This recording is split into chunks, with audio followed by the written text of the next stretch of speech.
Alright, hopefully it doesn't fall as much this time, but it's 4:30 now. We were spiraling a bit at like 7 in the morning, and then we fell asleep around 7:30. Woke up at like 10:40. We got like 3 hours of sleep. Initially the game plan was at 11 to wake up and get moving, but we didn't really get moving till like 12:30.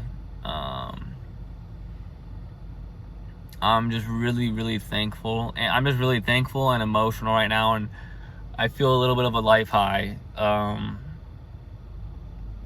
texted one of my two pillars of my support system, T and P. T and P. I was texting T and she made me feel a lot better.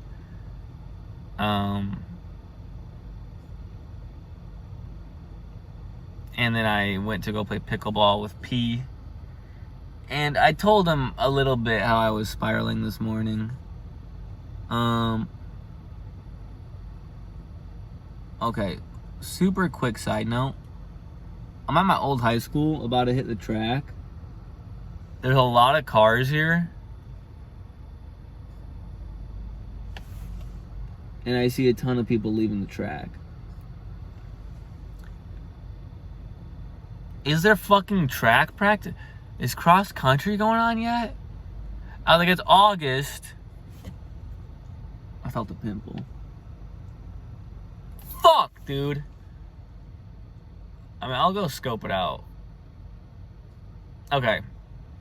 Back to it. Lock in. Lock the doors, lock in. And then I went to play pickleball with P, and it's always weird because I texted him when I was kind of spiraling, and he's like, you want to talk about it now? Like, he's like, I'm at work, but like, it's only me and this guy, which that already gave me like a huge boost in confidence, because I still, you know, no matter how comfortable I am with people, it's going to be a while before I don't feel like a burden, or something like that. And then we played pickleball, had a good time, and like on the way back, I like honestly kind of didn't necessarily forget, but I was like, I don't know if I want to bring it up. But he went out of his way to be like, hey, yeah, so anything you want to talk about? And talked about a bit of everything, just like the crazy indecisiveness. Like, a lot of me is like, I should move because of this, I should do this because of that, I shouldn't do this because of that, and just don't feel for sure about anything. I'm trying to cover my face so that these people don't see me talking in the car. They look fucking 12. I look fucking 16. But yeah, he was just so supportive and nice about everything. And one thing I really liked that he said, I mentioned how, like I said, I'm overthinking stuff way too much. But like, a lot of me is like, when I was dating my second girlfriend, for all of my life, and then during that relationship, I wanted to be a dad. And then hearing her be very affirmative that she didn't want to have kids, as well as I think with me growing older, having more responsibilities, more mental health issues, I was like, fuck kids, I don't want to be a dad. Changing diapers is gross, I'd probably throw up, stuff like that. And then my third most recent girlfriend, she was the opposite. She was, oh my God, I want to have kids. When we see kids in public, she was like, oh, they're so cute. Oh my, I would want a picture. It was cute. Her reaction was cute to me. Oh, it was so cute now that I think about it. She'd like, I loved it. She's so cute. But I think, so it was weird because then I was like, oh, I don't want kids anymore. And then I meet someone who now wants them, and it was like almost annoying to me. And I just told him, like, dude, I know it sounds selfish and it might not even be a possibility, but like, part of me wants to move to Tampa and go pursue my, like, just be single, worry about myself, chase the dream, or find a career that makes me feel a little bit better or something. But part of me is like, what if that takes 2-3 years and it doesn't work out, or I'm still unhappy, or like I meet someone and it still doesn't work? Like, I'm gonna look back and regret that right now I didn't try to get back with either X2 or X1.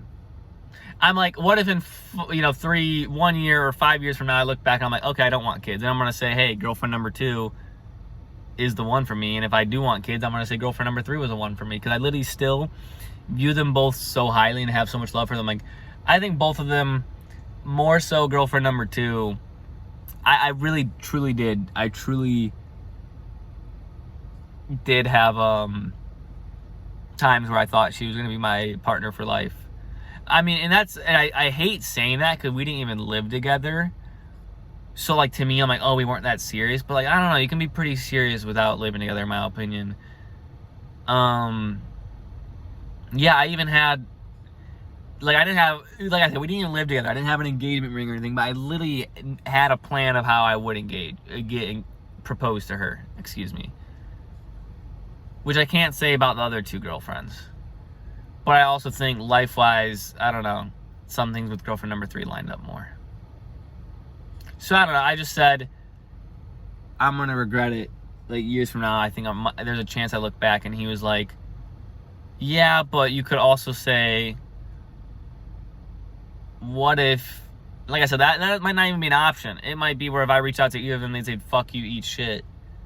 But he was like, I get that, but he's like, you could also say the same thing where either you focusing on yourself or you getting back in the dating pool when you like yourself more, or getting back in the dating pool now. If you avoid that and go back to them, you might be missing out on the opportunity of meeting your real long-term partner or whatever it might be. Which is such a, like, I don't know, the way he phrased it and methodically talked through it, like, it was just so nice. And it was really thought-provoking. It just makes you realize you don't know shit. You don't know fucking anything.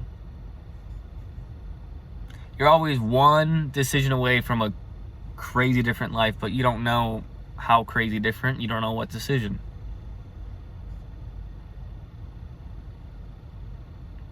But I'm just really thankful. I gotta tell him I love him. Let him know I'm always here for him. And he talked like, I totally get the anxieties of maybe not making friends or not having as many friends if you move, but like, we're gonna be here. Like, we'll play video games together, we'll FaceTime, like, we're not going anywhere. I'm not going anywhere. So it was really reassuring, because I think it's hard to, if your relationship with someone is just straight in person and stuff, it's like, it's hard to imagine it staying that good when you move away.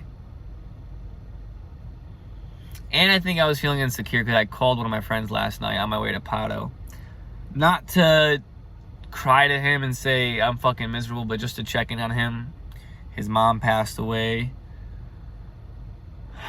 probably like 6 weeks ago. No, longer. Way longer. But a couple months ago, and he just moved to a new town, so I just wanted to check in, and he didn't answer or text me, which is fine, but I was feeling insecure about having people to lean on. I was feeling insecure about what I wanted. I was feeling insecure about just seeing, like, my ex made new friends and looks good and, like, lost weight, and what have I done since the breakup? I've gotten worse.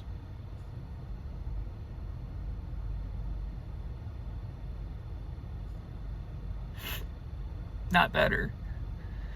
So I was just spiraling, man, and I think a lot of insecurities were popping up. So I think that one then coming into like, fuck, maybe, like, you know, I tell you I feel like a burden when I reach out to people. I was like, fuck, I am. Now, I know it's dramatic. He just didn't fucking answer my call. I could have been busy. Who knows? Maybe it didn't connect. I don't know. So I think just having my friend T text me a bit this morning, and then getting to see my boy P and talk with him was really nice.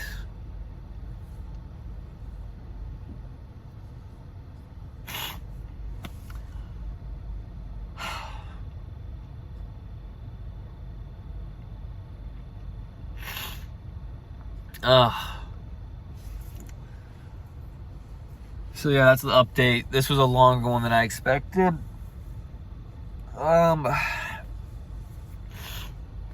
We haven't gotten the interview fully scheduled yet, but it looks like it's going to be Thursday to an extent. I missed a call of his. But it's going to be a big week. We got to go run now. We're gonna debut the new shoes. I'll get a video of them at some point for UT. I'll get a video of them at some point. But yeah, that's it for now. I'm just really thankful for my two pillars of my support system, Team P. I love them so much. And I feel a lot better now. Crying, we're gonna get out in the sun. Positivity. That's it. At my old high school, go Lions.